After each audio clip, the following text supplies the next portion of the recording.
Hello, everyone. Welcome to One Tip Cricket. It's been a few days since we last had an Weeks. episode, so it's been a while. But I think it's a good time to come back because we've just been watching this great Test match. We're actually recording like a few minutes after the Test match is over, with West Indies beating England in the first Test. Great finish.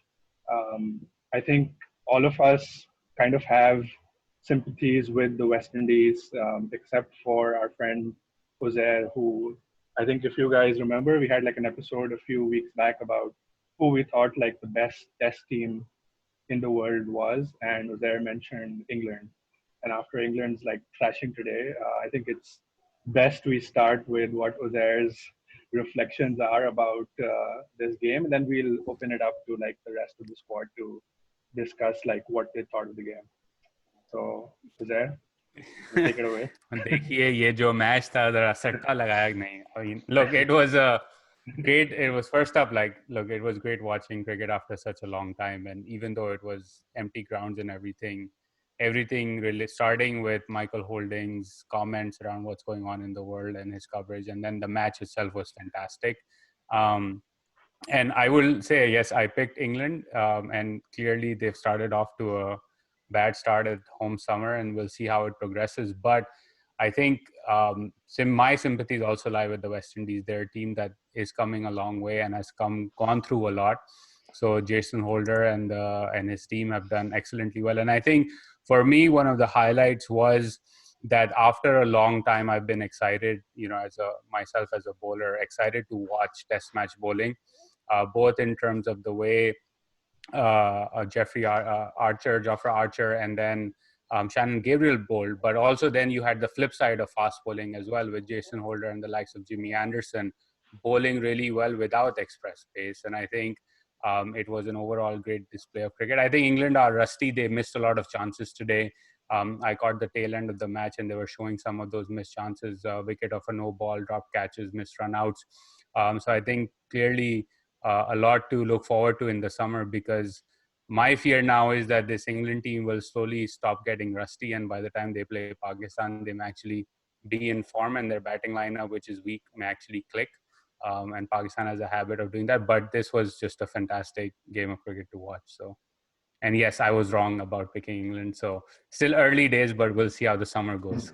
Wait, you just said that their batting lineup is weak. Can we go back 3 episodes? You said they're the only batting lineup that can make 400 plus anywhere in the world.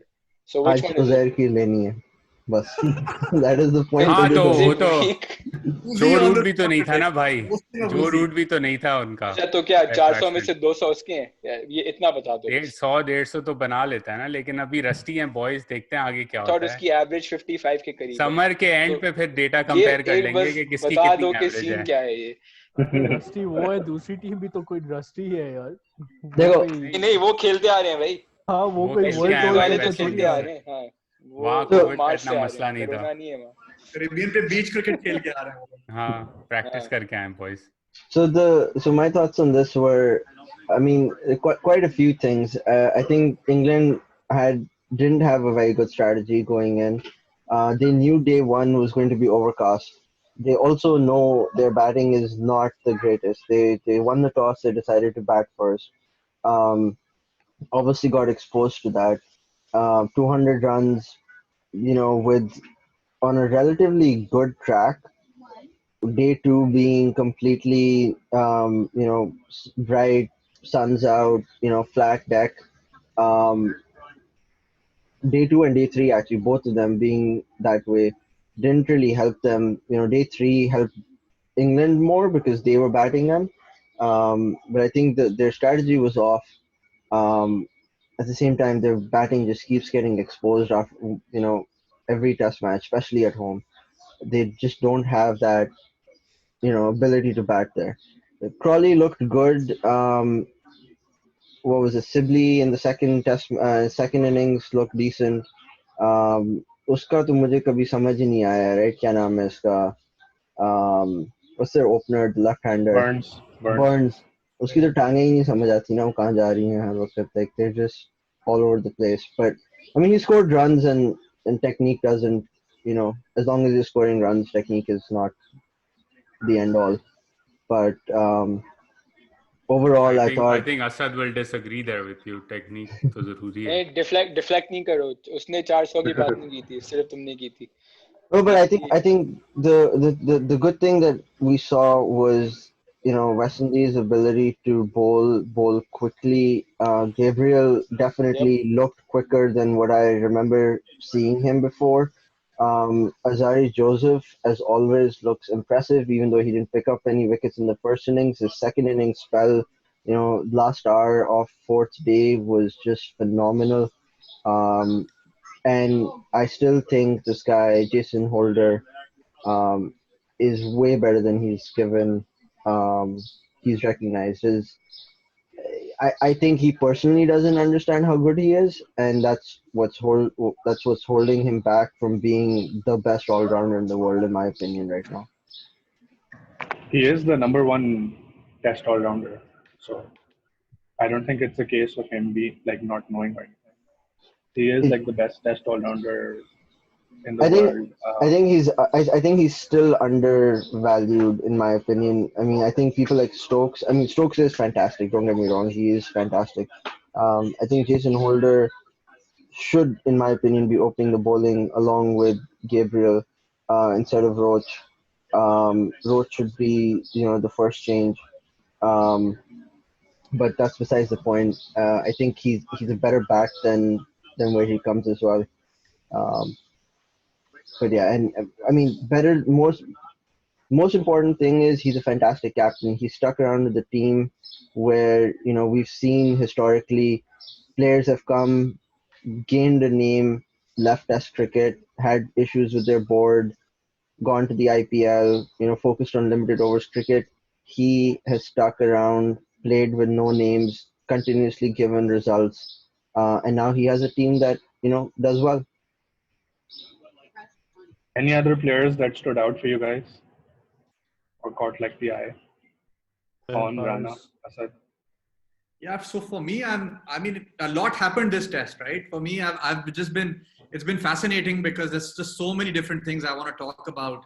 I don't know where to start, but I think I'll start with the fact that, West Indies, I mean, they impressed everybody, right? Like there's no real, I would say, superstar in the team. They don't have anyone, let's call it batsman or bowler, who's like just right now a superstar as such or proven. They just played as a really strong, professional, one unit kind of team, right? Which was just fantastic to watch. It just showed like that. It didn't seem like a relatively new test side. This seemed like a very experienced and sort of professional, seasoned side. So that's one for me. Secondly, I think it was the bowling is very notable. It not that it's directly equatable, but it's reminding me a little bit of how they started their World Cup campaign as well, right? They started off with a really strong kind of bowling performance, and they did the same here. My only slight concern is that, I hope they can keep up with a consistent performance, right? As, I'll give Uzair the benefit of doubt that these English team players will kind of improve and, learn from their mistakes and all that. I just hope that West Indies can keep up with this performance, also improve, wherever there's room for improvement, and, play with this kind of consistency because they've really proved everyone they've impressed everyone at this point. I think Holder, though, I don't know if I'd agree with you, Khurram. I think he lacks a little bit in pace. It'd be interesting to see him open.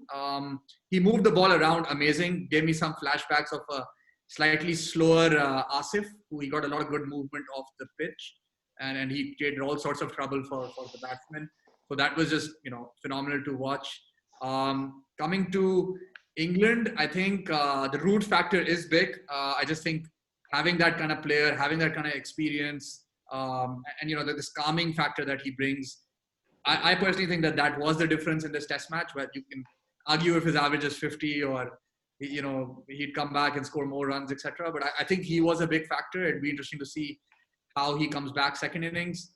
For me, it was interesting because every time I saw Buttler come on, my direct reaction was like, having Buttler come in at like number 7, or I think that's when he was coming in. I was like, wow, this is amazing. Like I would kill to have a Buttler in my team at number 7. This guy's, he's no keeper batsman. This guy's almost like a full batsman, right? He's really good. So I was a little surprised that despite such a long lineup, England couldn't score the kind of runs that they should have.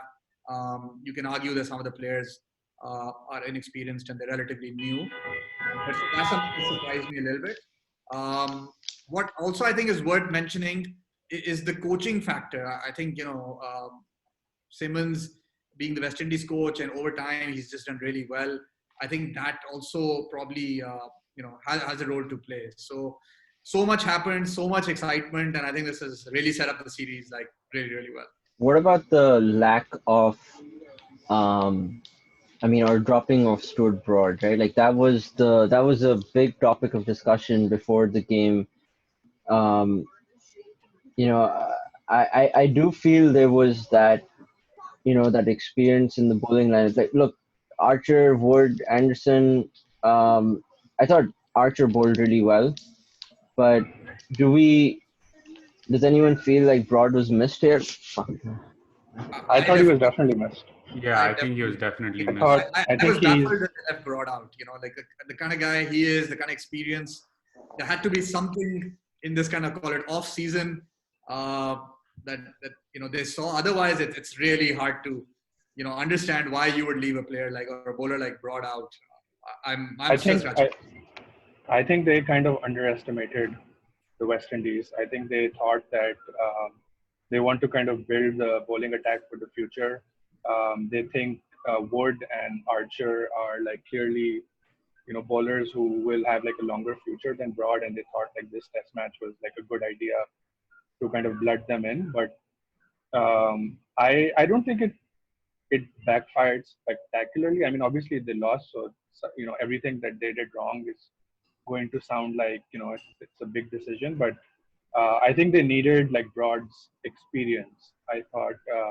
I like Wood. I think he's quick. But I mean, I would have gone with Broad over Wood. I would have kept Jofra. I think Jofra has the sort of X factor that you definitely need in like a bowling lineup. But I probably would have gone with Broad over Wood. Though I wouldn't say that might have changed like the result of the game.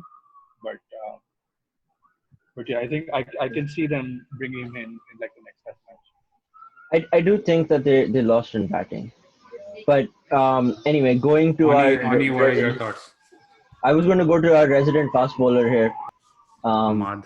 Yeah, and ask him what he thought of the bowling, or on whoever. Yeah, I think overall bowling, like West Indies come a long way in the last year or two.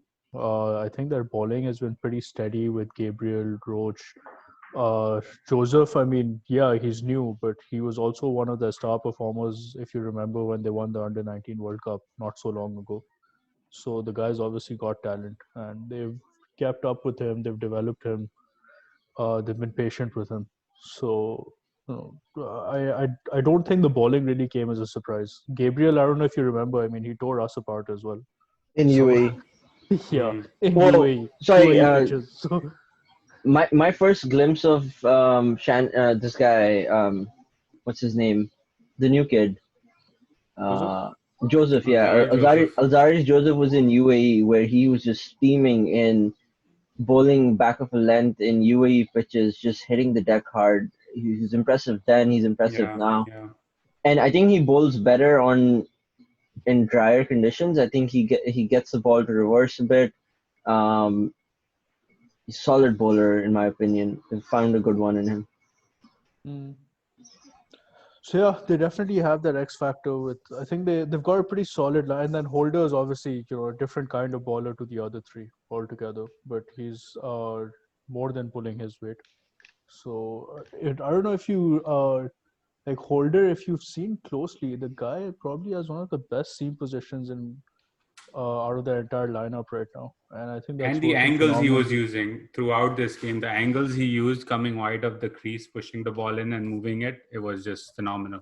This shows you how he might not be the fastest, but he's a really smart bowler.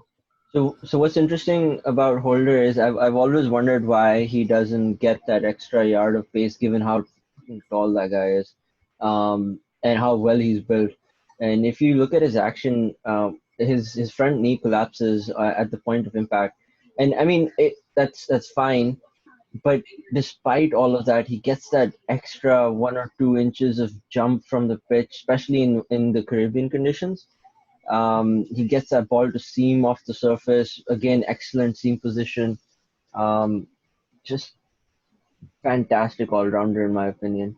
Anyway, But the other I thing think that caught on- my eye during this whole match was the umpiring. I think that was probably the most shoddy part of the job. oh my God, I think I've that's lost. why we have DRS, Horrible, right? I man. guess. Yeah. Well, Let's talk about so that, bad. guys. What was going on with the umpiring? I mean, was it some kind of Okay. remote bias, or was it just honest mistakes? Was mistake after mistake after mistake to some really If there's blatant? anyone rusty in this test match, it's definitely the umpire. And a lot of them were like pretty straightforward. Like the LBW, some of those were like plum. I mean, I was shocked at some of those, decisions.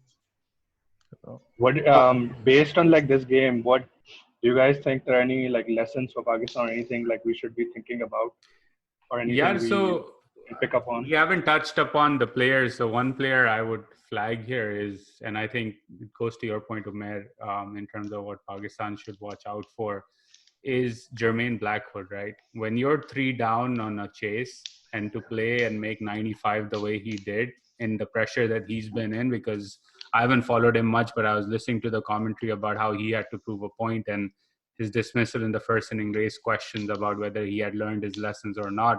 But to come in at that point when your team is 3 down and to make 95 in a chase, I think that is what Pakistan will have to learn, is that you can have a great test match like the West Indies up through day 4 and be on top pretty much throughout the game. And all of a sudden you can find yourself in the back foot where the game is basically a session away from you losing. When you're 3 for and at that- 27, Yeah. तुम्हें क्या Okay, लगा so है the- Fawad आलम को किस लिए लेके आ रहा है वापस? So, but that mental like strength and how Blackwood played, I think he for me was like, yeah, apart from the bowling that we saw, it was just a phenomenal innings, and it's sad that he didn't get a century. He deserved it, but I think that innings is a really, really good lesson that Pakistani players should watch out and learn from. any Who- thoughts? Who should learn? Which batsman specifically? Fawad Yeah. Alam, man. So, I mean, I don't think Fawad will get a chance to play, but I think the player that we would see in positions like this would be Asad Shafiq, Azhar Ali, Yeah. Haris Sohail. I don't even know if Haris Sohail is I going think off it the will be whole- more. I would like to see Asad Shafiq play like that in that position, because Haris I think Sohail is he not has the touring, by talent. the way. Yeah, Haris Sohail, I think because of Yeah. COVID, his test is not going anymore, right? No, he said he's not Oh, going. he said, He's yeah, not for going. safety Didn't wanna go. concerns. Yeah, sir. Yeah. Do you guys see him like? Do you guys see them taking on like an Archer in a 4th innings, Oh, steaming yeah. in with like bouncer Archer after से फट bouncer? जाएगी. I hope I don't see Archer- Hafiz down in that list. Huh? What do you say? He isn't there, right? Hafiz is there. He's very much there. Yeah. Not in Not the in, test he's, team, though. he's not in the test team. Test नहीं खेलेगा. Shukr hai. But I mean, one day maybe Archer होएगा ना, so it's not like he'll हाँ. like really get past him. What about the keeper? See, I also think that the keeper is a very important role, and he will come in. Whoever we play, Dravic, he played a crucial role in the first innings and in the second innings. He didn't score. He only scored about 29 in the second innings, I think. But Dowrich, their keeper. Dowrich, So- yeah. And speaking as a batsman, right? He's not Butler from anywhere. He's an all right batsman at best. But his first innings 50 pluses, 30 odd or 29, and the second innings was crucial in a Yeah, he made 200 run 20, chase. yeah. In a 200 run chase, he was partnering with Blackwood at that time. I think it was crucial. That's what I mean, right? Because I Yeah, personally he put feel on 68 runs. I mean, so Butler was a bit of a letdown, right? And I feel like he could have played a better role. And I think our keeper, when he comes in those wanting positions, 4 down, 5 down, etc., like he'll have to come good. He can't be like a liability. He'll have to be somewhat of a strength and really push up and, possibly even work with the tail. We know our tail wags a lot. It always does, especially in England. So I think that will also be, an important factor. यासर Shah बचाएगा हमें हमेशा की तरह. और ये छत को क्यों दिखा रहे हो? Just Yeah, I'm also figuring out some package stuff. Anyway, I mean, you guys covered almost like all the points, including the players to watch out for and everything. But I will go back to one thing Uzair said at the start, which is that it still is the first test. Unfortunately, he's probably right about England being ready for us by the time we actually start our series. You guys were talking about Asad Shafiq and Fawad Alam, which is a joke because it sounds like he's going to play. Did any of you follow the PCB Greens game that's going on right now? Oh. Yeah, so I don't think they even let. I'm not sure if Fawad Alam was even actually playing in that. he He was was. he was नहीं playing. he was I saw some clips of him Yeah. batting. वो अजीब बड़े ball उसका stance और भी अजीब हो गया है.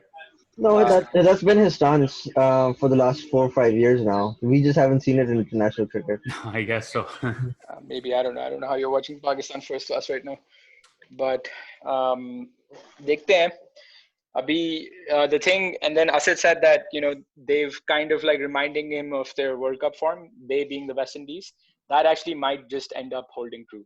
And if that happens, then that basically means that the rest of this Test series, it'll be interesting to see if they can hold this together or not. Because Well, I mean, all said and done, I still think England should win the series. Agreed. And they still have, in my opinion, its advantage West Indies at this point, but it still lies in favor of England, home conditions and all, being the better side. West Indies do tend to come hot against teams like England and Australia. They have a natural rivalry with them, and they want to prove a point. I think the point has been made. That is, we beat you 3-0 at home when you were expecting an easy cakewalk, and now we just beat you in one test match at home. And that's a pretty solid point to make because there aren't that many teams that do that. Yeah. And the next two matches are in Manchester, right? Manchester is drier usually, correct? If I'm not mistaken. So वहाँ उनकी reverse swing भी चलेगी थोड़ी. West Indies have the advantage there also, I think, because of their pace and their bowlers. They have the X factor again. It's a flatter deck. Apart from Root, who else do they have as options in the batting side? So I mean, Crawley, Sibley, and Denley have all played in the South Africa series. They're not all brand new. They're brand new in the sense that they're trying to make a place for themselves in the English Test team. Burns as well. I should include Burns in that as well. But these are when you look at English Test cricket, you expect a mature player coming because they play significant county cricket before they get selected. And the truth is that, I mean, and it's the same thing going back to that same discussion a few weeks ago. I just don't see red ball cricket being that priority in England at this point, even though there's such a strong county structure. We're not seeing those players coming like, Strauss and Cook and, those kinds of people who come in and dominate in English conditions. No, but I'm just trying to wonder, like, where is like Bairstow, where is Roy, where are some of the other guys? So Bairstow they in their test team, they've typically picked Bairstow or Butler, one of the two, because they want to give themselves the bowling and the batting opportunities. The Bairstow wants to keep. That's it. He wants to be the keeper. Butler, in my opinion, is the better keeper. Although I do think both of them probably not the greatest keepers out there. Having said that, I think England have recently made the decision of going with either, not both. Interesting. And what about Roy? Does Roy not play Test? He had like a disastrous stint Yeah, playing against Test, and Australia.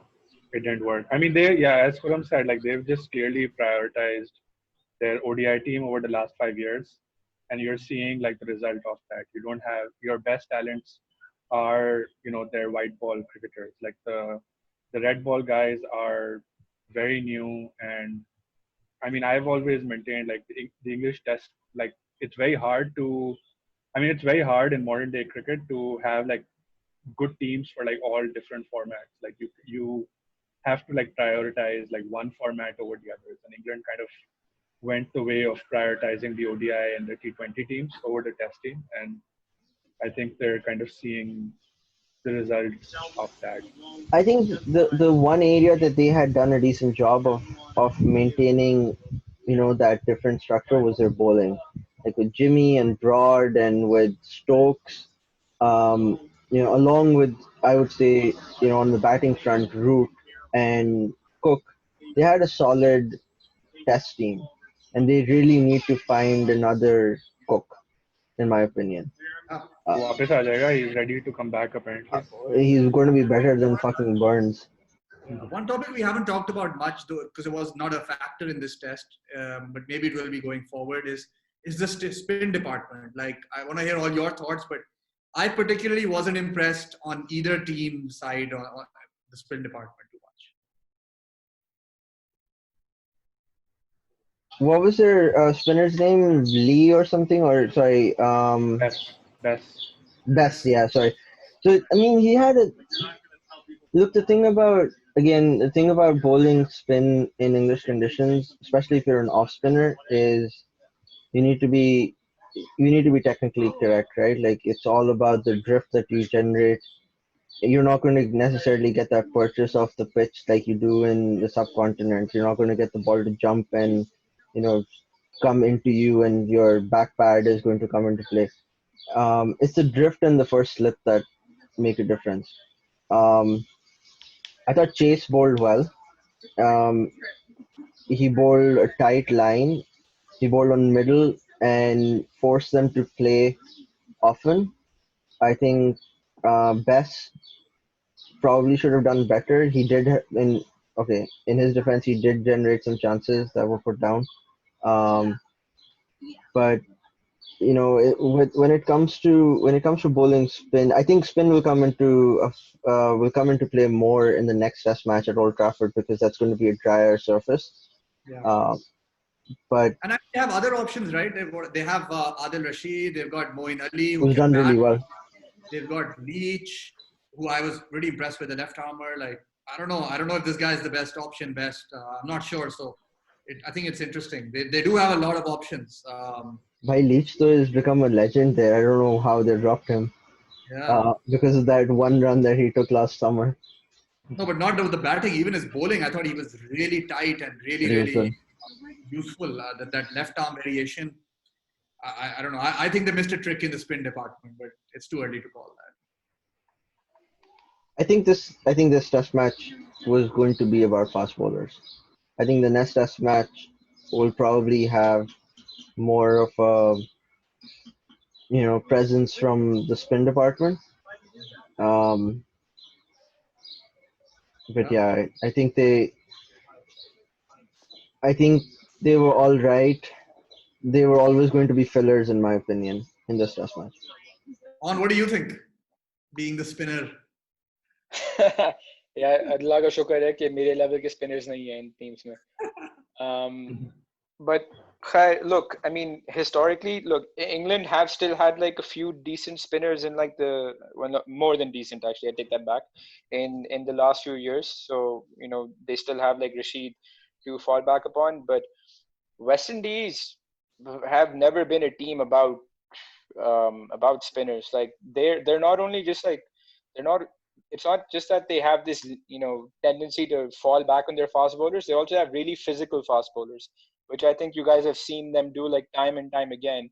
Even in the UAE, when they came and they took that test against us, it wasn't like like Vernon Philander came in and like just bowled something magical. It gets pretty physical. They bowl like back to the length. They have that ability to do that time and time again. And if you can do that for certain number of overs in a row, you get your result out of it. And I think they're very much of like a plan A kind of team. We saw that in the World Cup as well, that they did the exact same thing. They took it to Pakistan. Pakistan were completely unprepared. They literally shredded us. And then the other teams kind of expected that would happen. They all prepared for it, and they had some close games, but they lost out because they're a little bit too one-dimensional in that sense. And I think they're going to continue to do that in the rest of the series, which is why I think that, especially going to Manchester, it's kind of a great thing that West Indies won this first match, because if they hadn't won this, there'd be no chance for them in the series. Where are Narayan and Badri? I think Narayan is done with Test cricket, from what I Ryan understand. I think he's just He's done with with West like Indies franchise cricket, man. cricket now. Yeah, I he's with think- just Yeah. franchise cricket now. वो अब बहुत दूर की बात हो गई है. And to be honest, I haven't Badri heard. playing? Yeah, I haven't heard of Badri in forever. To be honest, I have no idea Oh, what he he's was in doing. the World Cup. Wasn't he playing in the World Cup? I can't remember. Or he I was remember him around? playing like the last time he played Test. I mean, that could also just be oversight on our part, because it's not like we watched. Last like time I every remember him West Indies playing- match religiously. Last time I remember him playing a Test matches against Pakistan where we won the series, and he bowled shit. In other And in the topics, West Indies. we should also Yeah. touch upon, I think that probably the last one from my end, I think, is the captaincy element. And for me, I was frankly pretty unimpressed with Stokes' captaincy. And I also want to. It's too early. Obviously, it's one game, and all of that. But Yeah. I wonder if that had an impact on him even as a player. If he's not ready for it. I felt it was premature. Even though he's phenomenal, he was a Wisden Cricketer of the Year. He's just been brilliant. But my personal gut feel tells me that he's not ready for England captaincy yet. What do you guys think? He's just a stand-in captain, though. I think Root is back Yeah. next game. But was that a factor? Well, right? I think the other thing also is that looking at the team, who's the alternative? Like it's and Bowlers. Anderson maybe. Jimmy. But Has I he mean, ever Other than captained? that, Butler. The guy has to be for it too, right? Like I just don't think Anderson's the sort who'd want a captain. Yeah, maybe Yeah. Butler, At this considering that he's the vice captain on the ODI side and he's captained a bit.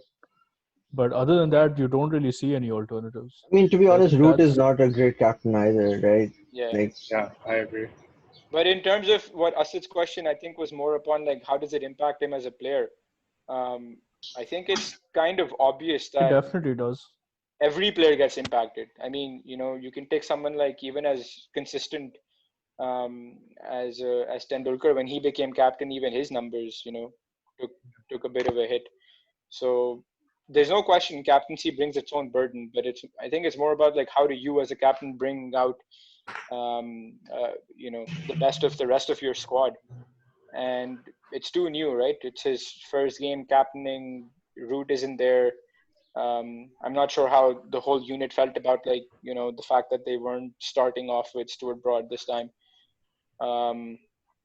I don't know. I mean, I guess we don't know like English cricket politics as well as we do Pakistani cricket politics, right? But like think of it this way: when if right now you were to say that that Mohammad Abbas isn't going to start, I'm sure there's at least like some people in our camp who are all for like having him start, and then there's probably some who don't get impacted by that decision that much.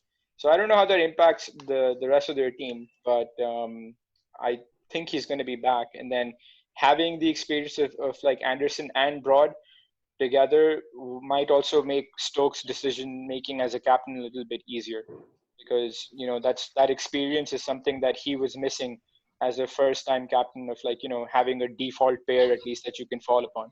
Because if you're Stokes as a captain and you have both Broad and Anderson, they've been doing this thing for like 12, 13 years at this point. You don't like, that's at least like one massive unit that you don't have to worry about anymore, and that can also kind of guide you with the rest of your decision making. So it's interesting. Let's see what happens. from a captaincy perspective, right? Like the biggest. I was heavily impressed with Holder on the flip side, right? The way there's a marked difference between how he captained and his field positions, which was phenomenal, I thought. versus Stokes. I think that was also a big factor. That But yeah, double Holders gully that also he had put. time to. I mean, it's Holder's team, right? He's molded the team Basically, himself. yeah. Yeah. He's So- built this team around him at this point. That So double it's gully, two very different scenarios. Yeah. that double gully slip fielding position that he set, Brilliant. brilliant for what is that, Burns? That was brilliant. Taking all the commentators saying why do you have only one slip and two gullies, and ball goes straight to one of them. Anyway, so I mean, coming back to Stokes really quickly, the biggest example of like a poor decision was batting first, right? Winning the toss, batting first. Yeah. In my opinion, that was.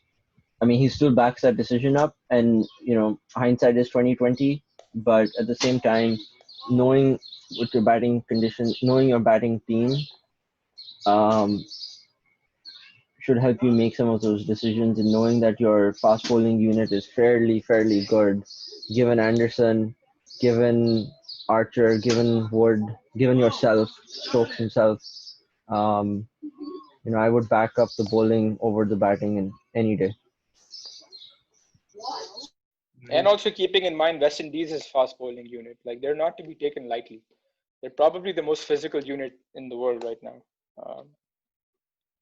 But yeah, like you said, hindsight is 2020. It's always easier to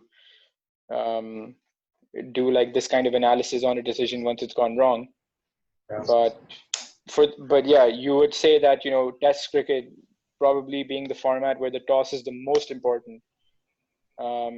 He should have trusted his more experienced unit than his like rather inexperienced batting lineup. I think we've had enough discussion on wrap up. England and West Indies. For all of you watching, it's Umair's birthday. Please wish him. He's also In the got comments. he's also gotten a nice swanky haircut. So Also, I have one more topic before we leave. Not a topic, but let's do predictions for the rest of the series. I can start. I think I'd go with like a 1-1 England West Indies. So you're saying 1-1 for the next two matches? West Indies win No, the series I'm 2-1? saying no. Or you're I'm saying saying, end result will be 1-1? Yeah, 1-1. So you're saying one draw in Manchester and one win for England in Manchester? Yeah, I hope not. I hope the West Indies win, but I can see this being like a 1-1. it's either a draw for me or England winning. It would be hard तुमने for. दो बना दिए ना. So it's either going to be England beating. तुमने दो कर लिए. Yeah, so it's either going to be England winning both in Manchester or England drawing one in Manchester and winning the other one. It's going to be hard for West Indies to win there. On. I'm going to say England finish ahead 2-1. I think they'll win both of them in Manchester. Asad. Yeah, I see England coming back pretty strong, and I have to go with on as well. I think England's going to win 2-1. Rana. I think West it's going to be Indies, 1-1. man. Come on. 2-1 I think West it's going to be Indies. 1-1. No. I think that's pushing it. 1-1. Okay. So the one thing we've all agreed on is that not one of us thinks that West Indies is going to win another match. I don't like that, man. I wish someone had. I feel like they showed enough in this test match to show that they're as good as this England team. Like, I mean, hey, chalo. I just think that my They're good. answer They're not is really consistent. just based on the fact that they're very one-dimensional, and like Hamad just said, that they're not that consistent. You're talking about almost 10 more days of cricket to be played, right? And for them to replicate this performance in and out, and they're also just like one of those units where they do well for a small stretch, and then they kind of like have a tendency to get ahead of themselves. Yeah. Chalo. I think that's the show, guys. We will catch you guys in the next show with a new topic. And yeah, Umair's turning 35, so please add 35 subscribers to our channel. और कर लो 35 से ज़्यादा, मतलब why stop there? Happy birthday, man. See you guys. Bye.